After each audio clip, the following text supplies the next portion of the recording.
ज्या गोष्टी एखाद्या प्रोजेक्टमध्ये इम्प्लिमेंट न केल्यामुळे कित्येक हजार कोटींचं नुकसान झालेलं आहे, असा महत्त्वाचा तुम्हाला समोर दिसलेला प्रोजेक्टमध्ये आपल्या पुण्याजवळच आहे लावासा सिटी.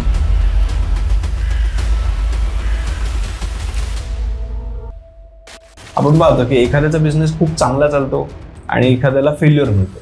म्हणजे भलेही बऱ्यापैकी गोष्टी म्हणजे 70% गोष्टी त्यांच्या सेमच असतात, पण तरी एक खूप प्रगती करतो, पैसे कमवतो, श्रीमंत होतो आणि दुसरा तेवढं नाही, लॉसमध्ये जातो उलट. तर हे कशामुळे होतं? नाही, मी तर म्हणतो फिश टँक बिलकुल ठेवू नये.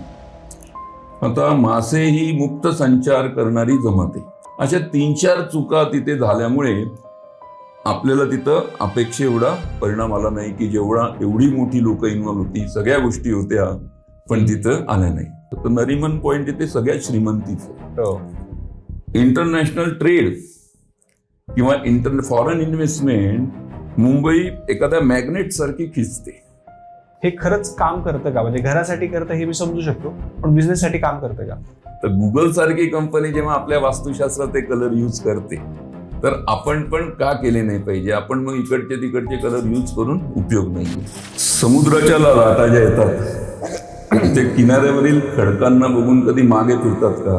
त्या 24 तास त्या खडकांची झुंज देतात आणि शेवटी त्या खडकांचं रूपांतर वाळूमध्ये करतात. कुठल्याही उद्योजकामध्ये अणुबॉम्ब एवढी ऊर्जा निर्माण करणारी आणि प्रचंड आर्थिक रणनीती देणारी एकच देवता पूर्ण उभ्या जगात आहे, ती म्हणजे.